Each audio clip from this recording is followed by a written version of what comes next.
영호가 입에 담아서는 안 될 말을 내뱉었습니다. 솔직히 말해서 어머니가 계속 사시면서 치매라도 오시면 더 힘들었을 거 아냐. 이렇게 깔끔하게 가신 게 다행이지. 빈소 안의 모든 사람들이 경악하며 믿을 수 없다는 표정을 지었어요.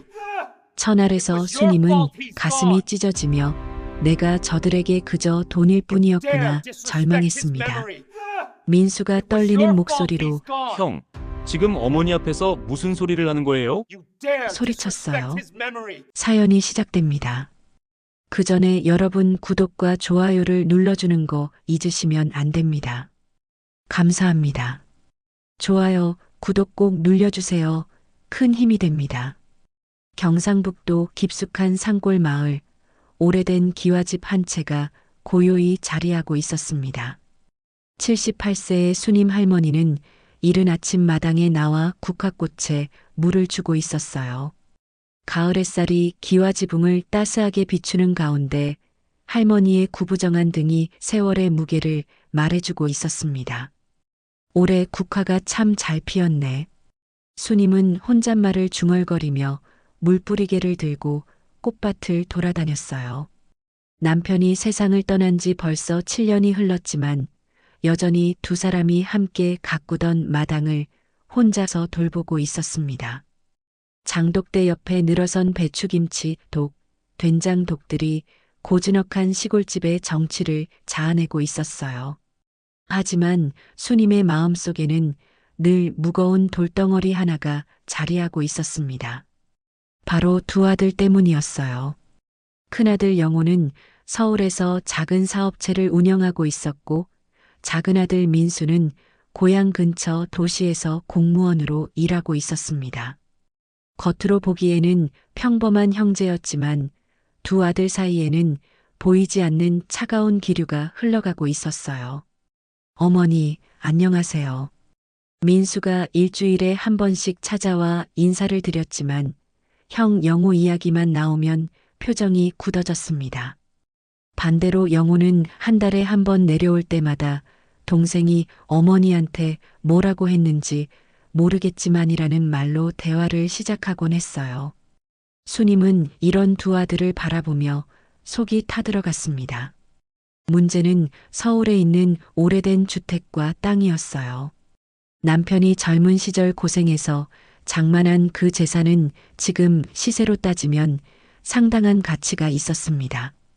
영호는 사업이 어려워지면서 그 재산에 눈독을 들이고 있었고 민수는 형이 그동안 가족을 돌보지 않았다며 자신이 더 많이 상속받아야 한다고 생각하고 있었어요. 내가 그동안 어머니 모시고 살았는데 형은 몇 년에 한 번 얼굴 보이는 게 전부잖아요. 민수는 어머니 앞에서는 직접적으로 말하지 않았지만 속마음이 다 드러나 보였습니다. 영호 역시 마찬가지였어요. 내가 그동안 사업하느라 얼마나 고생했는데 동생은 공무원이라 안정적이지 않냐며 은근히 재산 분배에 대한 자신의 생각을 내비쳤습니다. 수님은 이런 두 아들의 모습을 지켜보며 가슴이 답답했어요. 밤마다 잠자리에서 뒤척이며 생각했습니다. 내가 죽고 나면 저 아이들이 재산 때문에 서로 원수가 될 텐데 어떻게 해야 좋을까? 국화꽃 향기가 바람에 실려오는 고요한 시골 저녁, 수님의 마음만은 전혀 평온하지 못했습니다.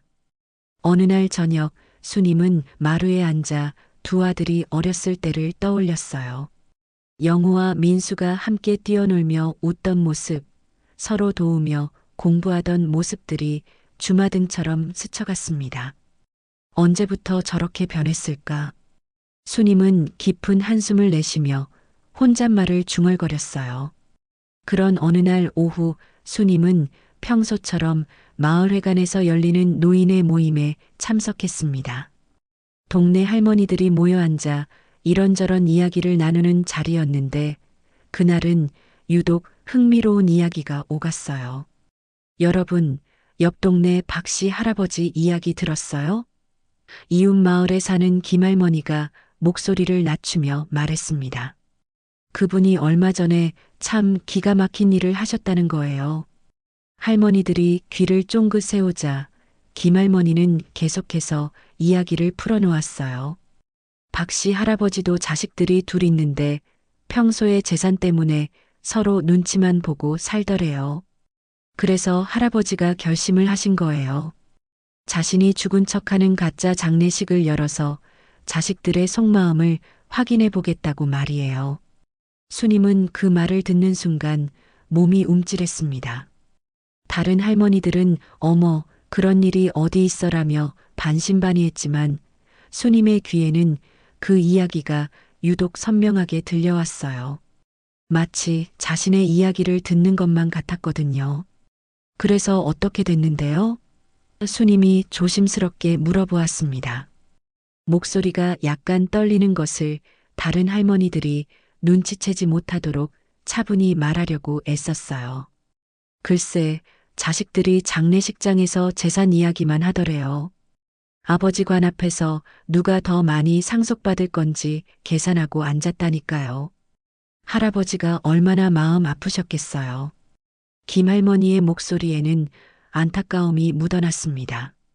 그런 후에는 어떻게 하셨다는 거예요? 다른 할머니가 궁금해하며 물어보았어요. 결국 할아버지가 나타나서 자식들을 혼쭐 내셨죠. 자식들은 얼굴이 하얗게 질려서 무릎 꿇고 빌었다더군요. 하지만 할아버지 마음의 상처는 쉽게 아물지 않을 것 같다던데.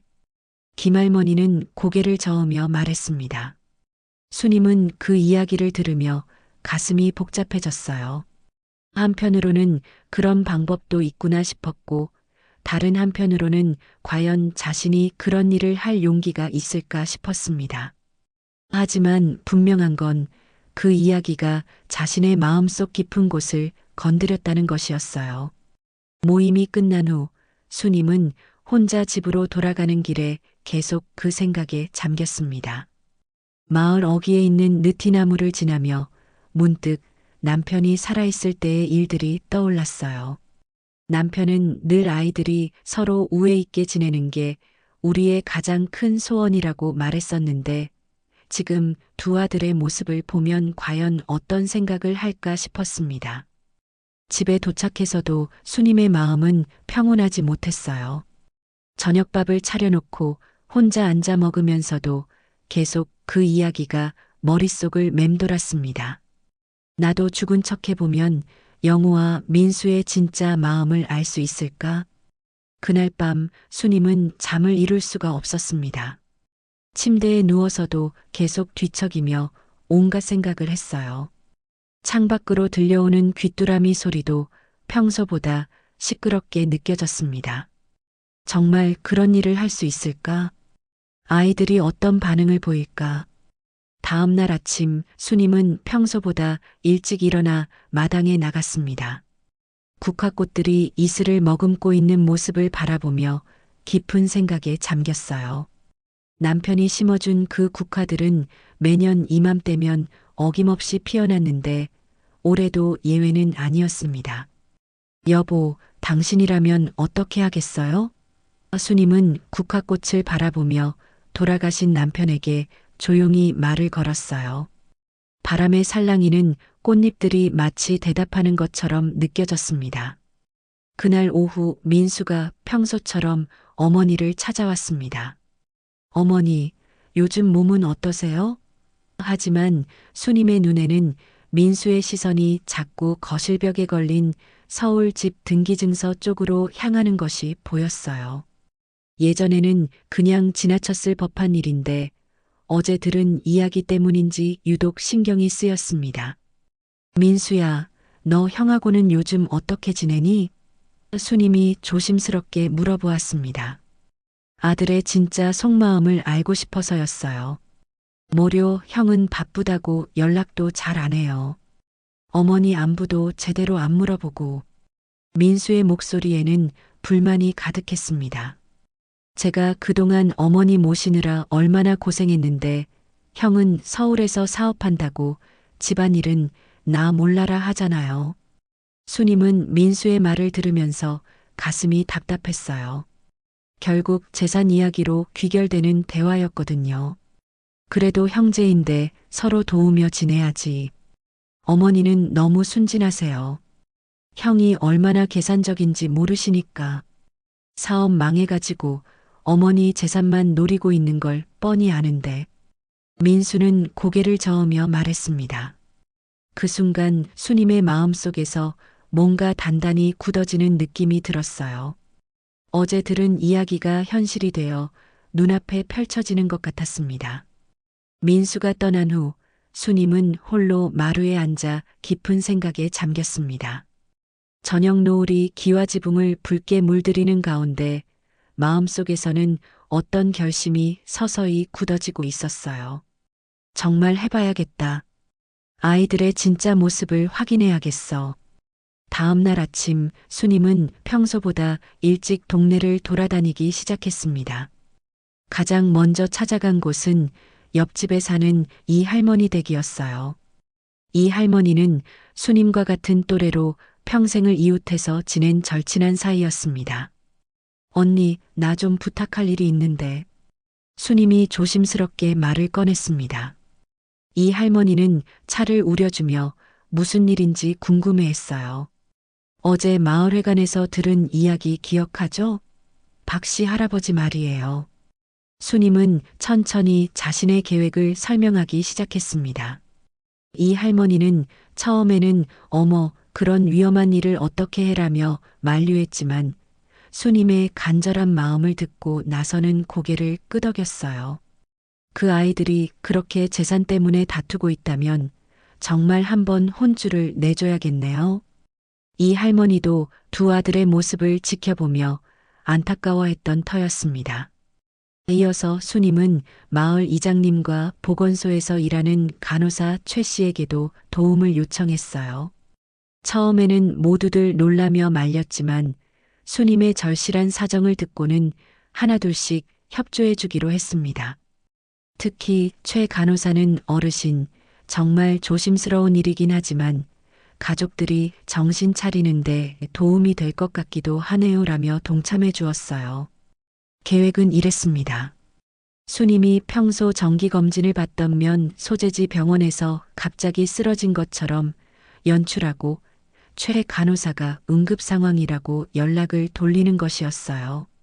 그리고 이 할머니와 이장님이 증인 역할을 해주기로 했습니다. 드디어 계획을 실행할 날이 왔습니다. 수님은 평소처럼 병원에 정기검진을 받으러 갔어요. 병원에 도착해서 최 간호사와 눈짓을 주고받은 후 준비된 병실로 들어갔습니다. 하얀 침대에 누워 있으니 정말 환자가 된 것 같은 기분이 들었어요. 어르신, 정말 괜찮으시겠어요? 최 간호사가 걱정스러운 목소리로 물어보았습니다. 괜찮습니다. 이번 기회에 아이들이 정신 차렸으면 좋겠어요. 수님은 떨리는 목소리로 대답했습니다. 사실 가슴이 두근거리고 손에 식은땀이 났지만 이미 결심한 일이었어요. 오후 2시경 최 간호사가 영우와 민수에게 전화를 걸었습니다. 어머님이 병원에서 갑자기 쓰러지셨어요. 지금 의식을 잃으신 상태입니다. 빨리 오세요. 목소리에는 진짜 응급 상황처럼 다급함이 묻어났어요. 서울에 있던 영호는 전화를 받자마자 얼굴이 하얗게 질렸습니다. 뭐라고요? 어머니가? 사업체 일을 팽개치고 급히 차를 몰고 고향으로 향했어요. 한편 민수도 직장에서 급히 연락을 받고 병원으로 달려왔습니다. 두 형제는 거의 동시에 병원에 도착했어요. 오랜만에 마주친 두 사람은 서로 눈인사도 제대로 나누지 않은 채 병실로 뛰어들어갔습니다. 하얀 천으로 덮인 어머니를 보자 진짜로 눈물이 흘러내렸어요. 어머니, 어머니. 영우가 떨리는 목소리로 불렀지만 대답이 없었습니다. 민수도 어머니의 손을 잡고 흔들어 보았지만 미동도 없었어요. 최 간호사가 침통한 표정으로 다가왔습니다. 죄송합니다.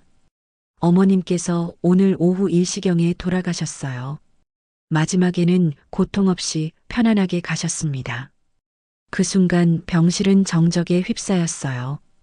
영호와 민수는 믿을 수 없다는 표정으로 어머니를 바라보았습니다.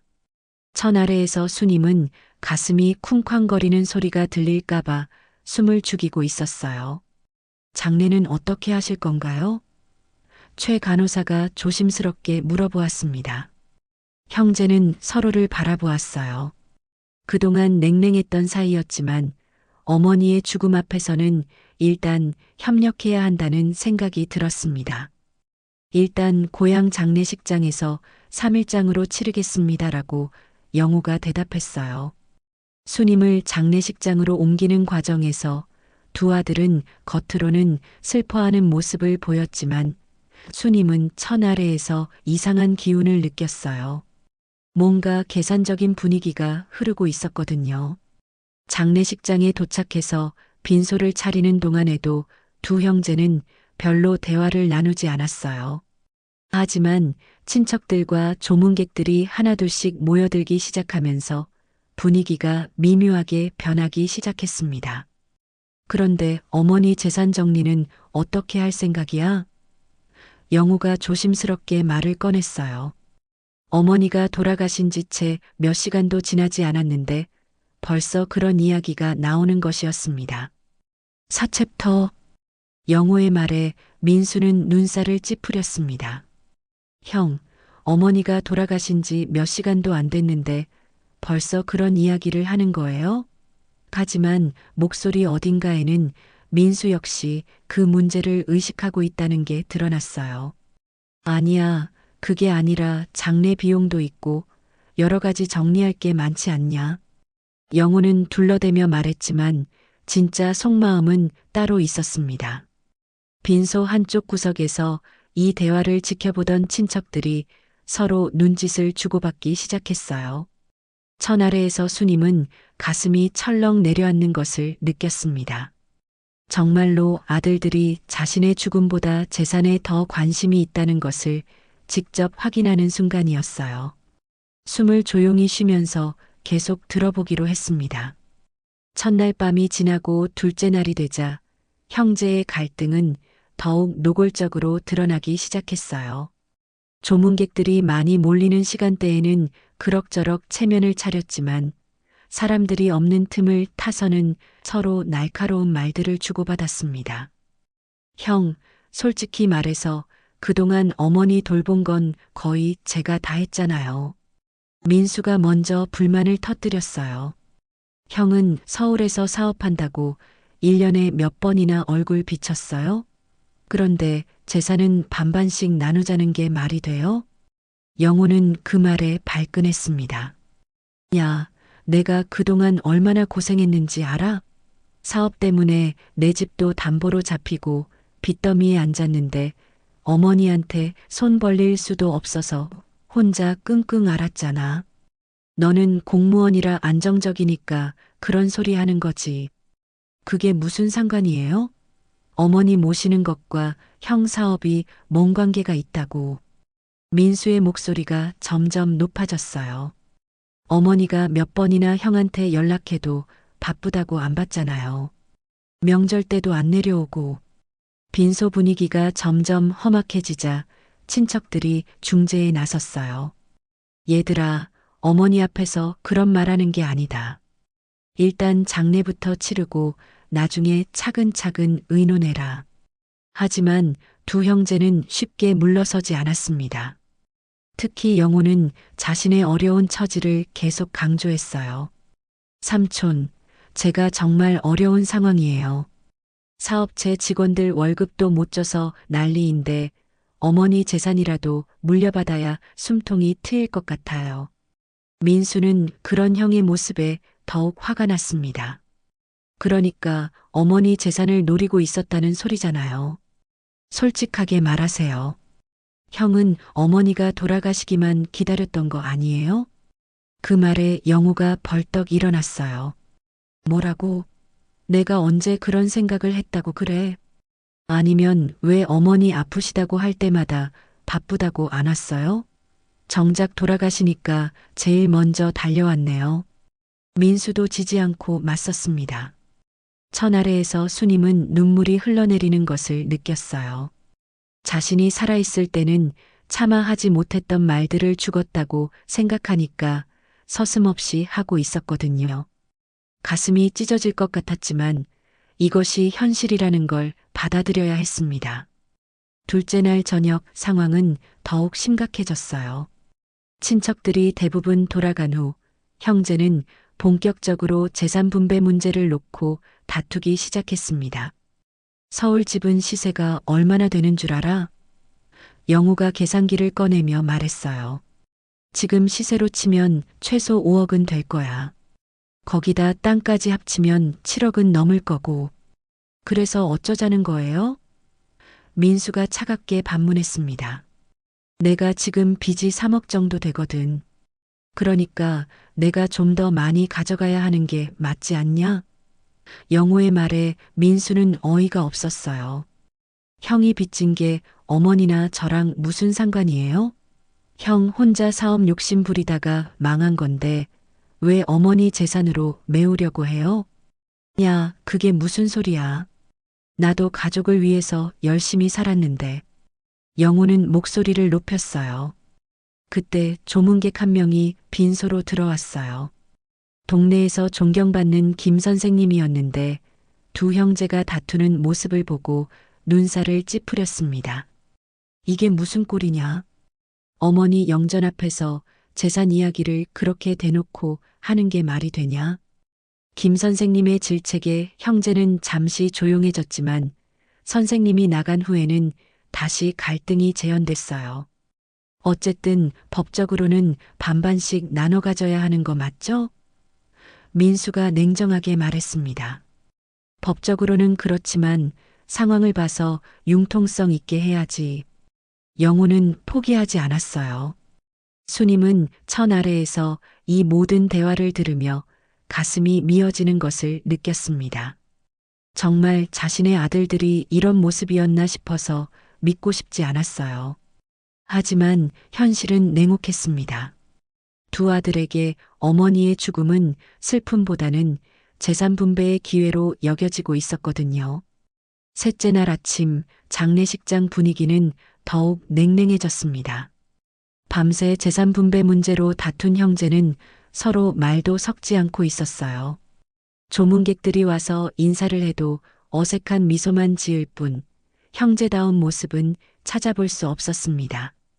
영호야, 민수야, 너희 둘이 왜 이렇게 어색하게 지내고 있냐? 먼 친척 할아버지가 걱정스럽게 물어보았어요. 하지만 두 형제는 아무것도 아닙니다라며 대충 둘러댔습니다.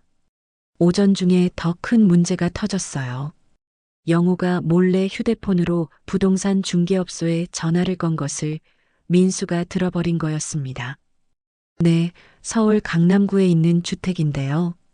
시세 좀 알아보고 싶어서 연락드렸습니다. 영호는 빈소 밖에서 목소리를 낮춰 통화하고 있었어요. 어머니가 돌아가셔서 상속받게 됐는데 급하게 현금이 필요해서요. 민수는 그 말을 듣고 화가 머리끝까지 치밀었습니다. 빈소로 들어와서 형을 붙잡고 따졌어요. 형, 지금 뭐 하신 거예요? 어머니 장례도 끝나기 전에 집 팔 생각을 하고 있었던 거예요? 야, 그게 아니라 일단 시세나 알아보려고. 영호는 변명했지만 이미 들킨 후였어요. 정말 어이가 없네요. 어머니가 평생 아끼시던 그 집을 벌써 팔 생각을 하다니. 민수의 목소리가 떨렸습니다. 형은 정말 어머니를 돈으로만 생각하고 있었던 거군요. 그런 게 아니야. 내 상황이 정말 급해서 그런 거라고. 영호도 목소리를 높였어요. 너는 월급이 꼬박꼬박 나오니까 모르겠지만 나는 정말 내일 당장 돈이 없으면 회사가 망할 지경이라고. 그때 천 아래에서 수님의 마음은 완전히 무너져 내렸습니다. 정말로 아들이 자신이 죽기만 기다렸다는 것을 확인하는 순간이었어요. 눈물이 흘러내렸지만 소리내어 울 수도 없었습니다. 형, 그럼 어머니가 살아계실 때 왜 도움 요청을 안 했어요? 그때는 자존심 때문에 안 하더니 돌아가시니까 바로 재산 이야기네요. 민수는 더 이상 참을 수 없었어요. 내가 언제 어머니한테 손 벌릴 수 있었겠어. 어머니 걱정 끼쳐드리기 싫어서 혼자 끙끙 앓았던 거야. 영호의 변명을 들으며 민수는 허탈해했습니다. 그런 식으로 말하지 마세요. 어머니가 얼마나 형 걱정하셨는데. 민수도 과거 일들을 떠올리며 말했어요. 형이 연락 안 될 때마다 어머니가 얼마나 밤잠을 못 이루셨는지 아세요? 조문객들이 하나둘씩 모여들면서 형제의 갈등은 더욱 공개적으로 드러났습니다. 사람들 앞에서도 서로를 비난하는 말들이 오갔어요. 형은 평생 어머니한테 폐만 끼쳤잖아요. 민수가 조문객들 앞에서 대놓고 말했습니다. 도박으로 빚 만들어 놓고 사업 망쳐놓고 이제 어머니 재산으로 빚 갚으려고 하고. 뭐라고? 내가 언제 도박을 했다고 그래? 영우가 발끈했어요. 사업 투자와 도박을 구별도 못하냐? 투자라고 포장하지 마세요. 결과적으로는 다 잃어버린 거 아니에요? 민수는 지지 않고 맞섰습니다. 조문객들은 이런 형제의 모습을 보며 고개를 저었어요. 한 조문객이 조용히 다른 사람에게 속삭였습니다. 어머니 영전에서 저런 말을 하다니 정말 한심하다. 더욱 충격적인 일은 오후에 일어났어요. 영호가 변호사에게 전화를 걸어 상속 절차에 대해 문의하는 것을 여러 사람이 들어버린 거였습니다. 네, 변호사님. 상속 관련해서 상담받고 싶은데요. 영호는 빈소 바로 옆에서 통화를 했어요. 어머니가 돌아가셔서 재산 정리를 해야 하는데 형제간에 약간 의견 차이가 있어서요. 민수뿐만 아니라 친척들까지 그 통화를 듣고 경악했습니다. 장례도 끝나기 전에 변호사와 상담을 받다니 정말 상식을 벗어난 행동이었어요. 영호야, 내가 지금 뭘 하고 있는 거냐? 작은아버지가 화를 내며 다가왔어요. 어머니 장례도 끝나기 전에 변호사 찾고 있으면 어떻게 해? 아, 죄송합니다. 그게 아니라 나중에 문제 생기면 안 될 것 같아서. 영호는 당황하며 변명했지만 이미 모든 사람들의 시선이 차가워져 있었어요. 그 순간 민수가 폭발했습니다. 형, 정말 너무하세요. 어머니가 돌아가신 게 그렇게 기뻤어요? 이제 드디어 재산을 혼자 차지할 수 있어서 좋으세요? 야, 그런 소리 하지 마. 나도 어머니 돌아가신 게 슬프다고. 영호는 억울하다는 표정을 지었어요. 슬프긴 뭘 슬퍼해요. 어머니 영정 사진도 제대로 안 보면서 계속 돈 계산만 하고 있잖아요. 민수의 목소리가 빈소 전체에 울려 퍼졌습니다. 결정적으로 영호가 입에 담아서는 안 될 말을 해버렸어요.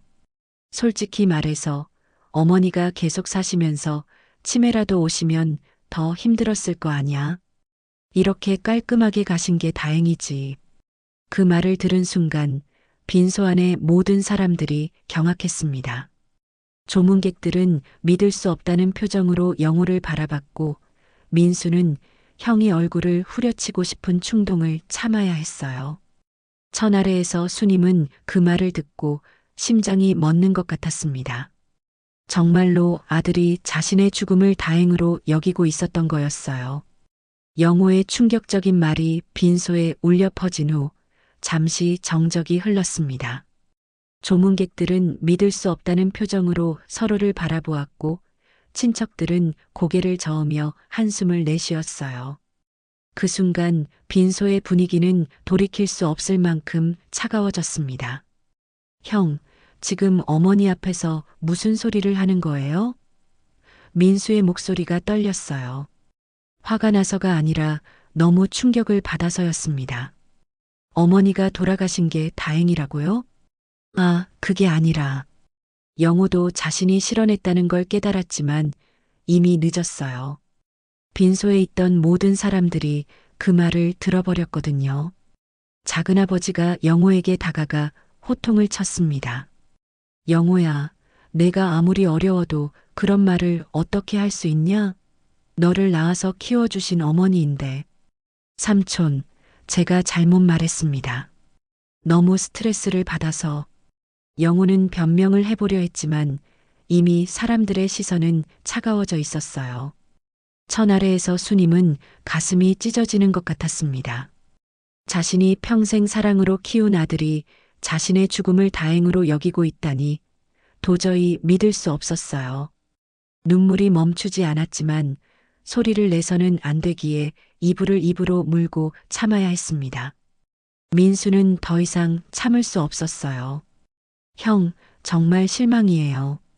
어머니가 얼마나 형을 사랑하셨는데 어떻게 그런 말을 할 수 있어요? 목소리에는 분노보다는 깊은 실망감이 담겨 있었습니다. 내가 그런 뜻으로 한 말이 아니라고.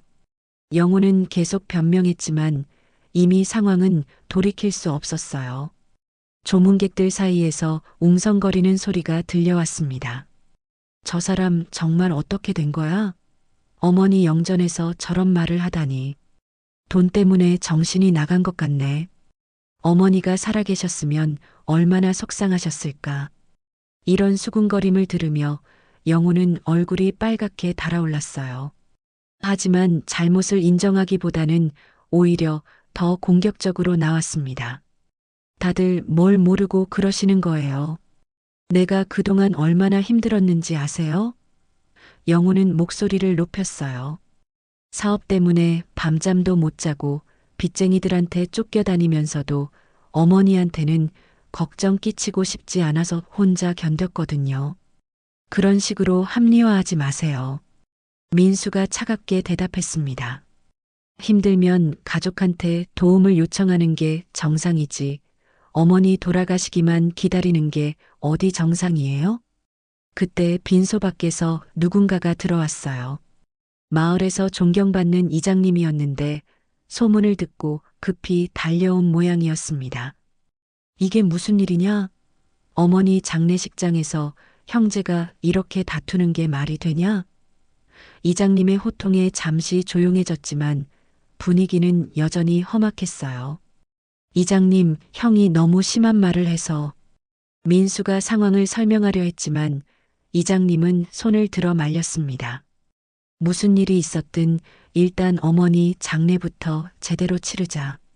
이런 식으로 싸우면 어머니 영혼이 편히 가시지 못한다. 이장님의 말에 형제는 일단 조용해졌지만 서로를 바라보는 눈빛은 여전히 차가웠어요. 저녁 시간이 되자 조문객들이 대부분 돌아갔고 빈소에는 가족들만 남게 되었습니다. 그때서야 영호와 민수는 본격적으로 대화를 나눴어요. 형, 정말로 어머니 재산만 생각하고 있었던 거예요? 민수가 조용히 물어보았습니다. 영호는 한참 동안 말이 없었어요. 그러다가 깊은 한숨을 내쉬며 대답했습니다. 솔직히 말하면 그런 생각도 있었어. 내가 정말 막다른 상황이거든. 그 대답을 들은 민수는 말문이 막혔어요. 형이 정말로 어머니의 죽음을 기다리고 있었다는 것을 인정한 거였거든요. 형, 어떻게 그런 생각을 할 수 있어요? 어머니가 얼마나 형을 사랑하셨는데. 민수의 목소리가 떨렸습니다. 나도 어머니를 사랑해. 하지만 현실적으로 생각해봐. 어머니가 계속 사시면서 치매라도 오면 너도 나도 힘들어질 거 아냐. 요양원 비용도 만만치 않고. 영호는 자신의 논리를 펼쳤지만 그 말들이 얼마나 차가운지는 깨닫지 못했어요. 천아래에서 수님은 이런 대화를 들으며 마음이 완전히 무너져 내렸습니다. 정말로 아들이 자신을 짐으로 여기고 있었고 죽음을 기다리고 있었다는 것을 확인한 거였어요. 형, 정말 실망이에요. 어머니가 이 말을 들으시면 얼마나 슬퍼하실까요? 민수는 고개를 저으며 말했습니다. 어머니는 이미 돌아가셨잖아. 이제 현실적으로 생각해야지. 영호의 말에 민수는 더 이상 할 말이 없었어요. 그날 밤 수님은 천아래에서 많은 생각을 했습니다. 자신이 이 계획을 실행한 것이 옳았는지, 그리고 이제 어떻게 해야 할지 말이에요. 아들들의 진짜 모습을 확인했지만 그 진실은 너무나 아팠습니다. 새벽이 되자 수님은 결심을 굳혔어요. 더 이상 이 상황을 지켜볼 수는 없었습니다. 내일 장례가 끝나는 순간 자신이 살아있다는 것을 밝히기로 했어요. 그리고 아들들에게 마지막 교훈을 주기로 마음먹었습니다. 장례 마지막 날 아침, 빈소에는 많은 사람들이 모여들었습니다. 마을 사람들뿐만 아니라 멀리서 온 친척들까지 수님을 마지막으로 배웅하기 위해 찾아왔어요. 하지만 정작 두 아들은 여전히 서로 말도 섞지 않은 채 각자 다른 곳에 앉아 있었습니다. 오늘이면 모든 게 끝나는구나. 천 아래에서 수님은 마음을 다잡았어요. 3일 동안 지켜본 아들들의 모습은 너무나 충격적이었지만 이제는 진실을 밝힐 때라고 생각했습니다. 발인 시간이 다가오자 사람들이 하나둘씩 관 주위로 모여들었어요. 영호와 민수도 마지못해 나란히 서서 어머니의 마지막 길을 준비했습니다. 하지만 두 사람 사이에는 여전히 차가운 기류가 흐르고 있었어요. 이제 어머니를 모셔야 할 시간입니다. 장례 담당자가 조심스럽게 말했습니다. 그 순간 영호와 민수는 서로 눈을 마주쳤는데 그 눈빛에는 미안함보다는 서로에 대한 원망이 담겨 있었어요. 준비를 하던 중 영호가 민수에게 다가왔습니다. 야, 나중에 재산 정리 어떻게 할 거야? 오늘 끝나면 바로 변호사 만나자. 민수는 그런 형의 모습에 다시 한번 실망했어요. 형, 지금까지도 그 생각밖에 없어요? 어머니를 마지막으로 보내드리는 자리인데. 그런 게 아니라 빨리 정리하는 게 서로한테 좋을 것 같아서. 영호는 여전히 자신의 논리를 고집했습니다. 그때 빈소 안에 갑자기 이상한 소리가 들렸어요. 관에서 나는 것 같은 미세한 움직임이었는데 처음에는 아무도 신경 쓰지 않았습니다. 하지만 소리가 계속되자 사람들이 하나둘씩 관심을 갖기 시작했어요. 무슨 소리지? 이장님이 고개를 갸웃하며 관 쪽을 바라봤습니다. 그 순간 모든 사람들이 믿을 수 없는 광경을 목격했어요. 관을 덮고 있던 하얀 천이 서서히 움직이기 시작한 것입니다. 그리고 그 천 사이로 익숙한 손이 나타났어요. 어머니. 민수가 떨리는 목소리로 중얼거렸습니다. 천이 완전히 벗겨지자 수님이 천천히 몸을 일으키며 관에서 나왔어요. 3일 동안 누워 있었던 탓에 몸이 조금 경직되어 있었지만 분명히 살아있는 모습이었습니다. 빈소 안의 모든 사람들이 순간 얼어붙었어요. 죽었다고 생각했던 사람이 갑자기 살아나서 걸어 나오는 모습을 본 충격은 말로 표현할 수 없었습니다. 몇몇 사람들은 어머나 하며 뒤로 물러났고 어떤 사람들은 너무 놀라서 주저앉기도 했어요. 얘들아. 수님이 조용하지만 또렷한 목소리로 말했습니다. 나는 죽지 않았다. 영호와 민수는 어머니를 보고도 믿을 수 없다는 표정을 지었어요. 특히 영호는 얼굴이 하얗게 질리며 뒤로 비틀거렸습니다. 어머니, 어떻게? 앉아라, 얘들아. 수님은 차분하게 말하며 두 아들을 바라봤어요. 3일 동안 천 아래에서 들었던 모든 대화들이 머릿속에 생생하게 남아 있었습니다. 민수는 어머니가 살아계시다는 기쁨보다는 당황감이 더 컸어요. 어머니, 정말로 살아계신 거예요? 병원에서 분명히. 내가 궁금해하는 것은 나중에 설명해 주마. 수님은 두 아들을 번갈아 보며 말했습니다. 지금 중요한 건 다른 거다. 빈소에 있던 사람들도 점점 상황을 이해하기 시작했어요. 특히 이 할머니와 이장님은 수님의 계획을 알고 있었기 때문에 다른 사람들에게 상황을 설명해 주었습니다. 수님 씨가 일부러 죽은 척 하신 거예요. 자식들이 어떻게 행동하는지 보시려고 말이에요. 이 할머니의 설명에 사람들은 더욱 놀랐습니다. 수님은 두 아들 앞에 서서 엄숙한 표정을 지었어요. 영호야, 민수야. 너희가 지난 3일 동안 한 말과 행동을 나는 모두 봤다. 그 말에 형제의 얼굴은 더욱 창백해졌어요.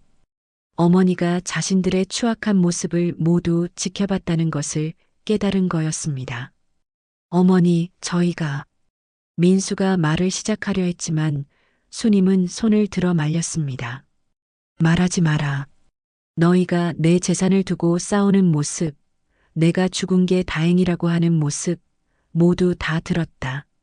수님의 목소리에는 깊은 실망감이 담겨 있었어요. 영호는 무릎을 꿇으며 어머니 앞에 엎드렸습니다. 어머니, 죄송합니다. 제가 정말 잘못했습니다. 이제 와서 무릎 꿇는다고 달라지는 게 있냐? 수님은 차가운 목소리로 말했습니다. 너는 내가 죽기만 기다리고 있었구나. 민수도 덩달아 무릎을 꿇었어요.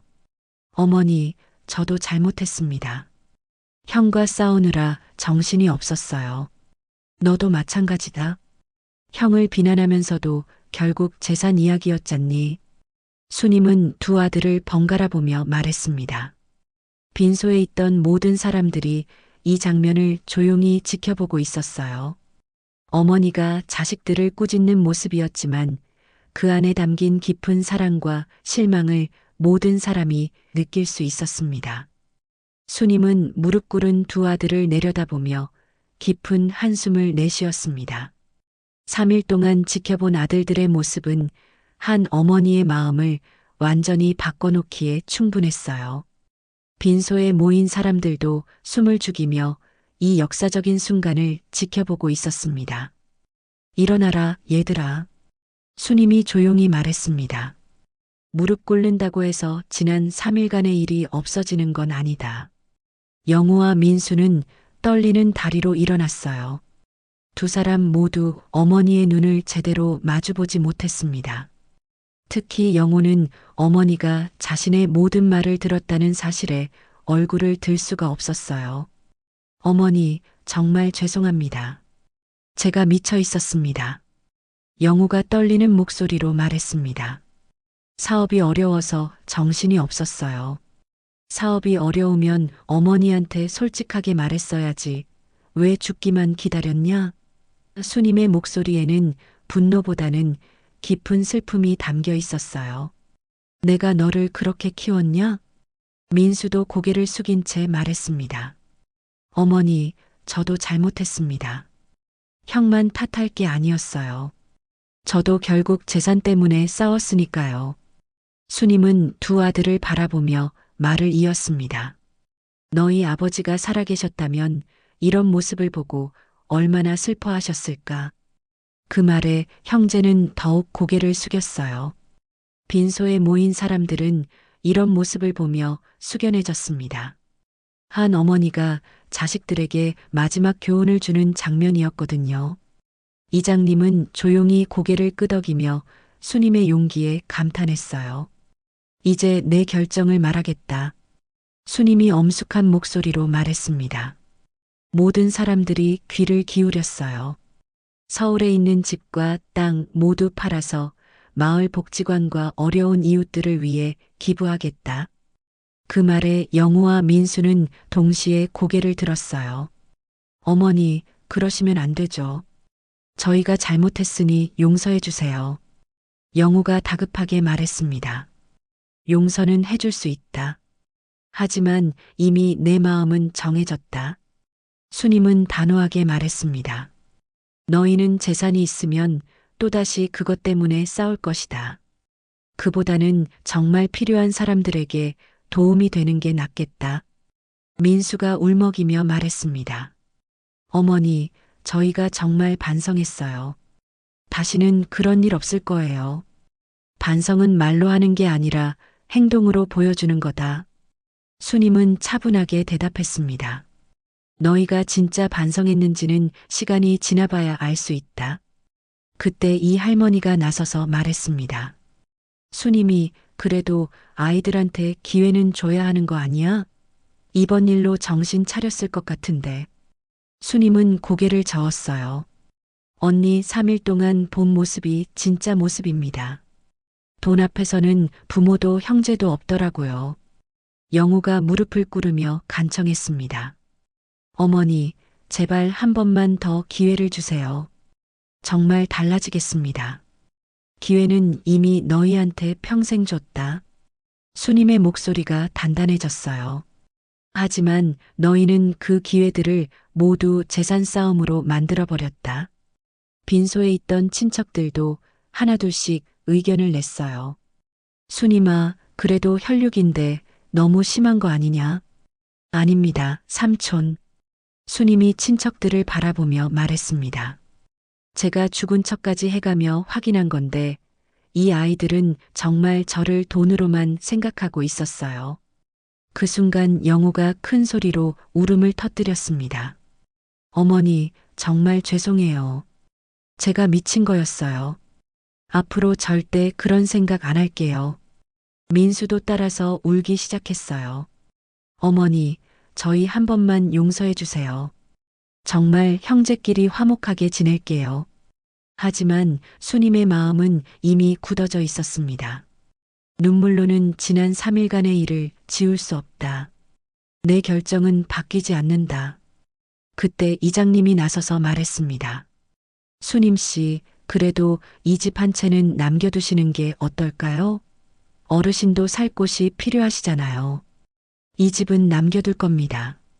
수님이 고개를 끄덕였어요. 하지만 이것도 나중에는 마을에 기증할 생각입니다. 영우와 민수는 더 이상 할 말이 없었어요. 어머니의 마음을 돌릴 수 없다는 것을 깨달았거든요. 두 사람은 서로를 바라보며 자신들의 어리석음을 후회했습니다. 마지막으로 한 가지만 말하겠다. 수님이 두 아들을 보며 말했습니다. 재산은 없어도 너희가 진정한 형제가 되어 서로 의지하며 사는 모습을 보고 싶다. 그것이 나의 마지막 소원이다. 그 말을 들은 영우와 민수는 서로를 바라보았어요. 그동안 재산 때문에 원수처럼 지냈지만 이제는 정말 형제로서 다시 시작해야 한다는 것을 깨달았습니다. 몇 주 후 수님은 정말로 서울의 집과 땅을 모두 팔아서 마을 복지관 건립과 어려운 이웃 돕기에 기부했습니다. 영우와 민수는 처음에는 아쉬워했지만 점차 어머니의 뜻을 이해하게 되었어요. 영우는 자신의 사업 욕심을 버리고 작은 가게를 차려 성실하게 일하기 시작했습니다. 민수는 형을 도우며 형제가 함께 일할 수 있는 방법을 찾았어요. 비록 재산은 없어졌지만 두 형제는 서서히 진짜 가족의 의미를 깨달아갔습니다. 가을이 되어 수님의 마당에 국화꽃이 다시 피었을 때 영우와 민수는 함께 어머니를 찾아왔어요. 이번에는 재산 이야기가 아니라 서로 어떻게 도우며 살고 있는지, 가족으로서 어떻게 지내고 있는지를 이야기했습니다. 수님은 그런 두 아들의 모습을 보며 비로소 마음의 평화를 찾을 수 있었어요. 시골 마을의 국화꽃처럼 수님의 선택은 오랫동안 사람들의 기억에 남아 진정한 가족의 의미가 무엇인지를 일깨워주는 이야기가 되었습니다.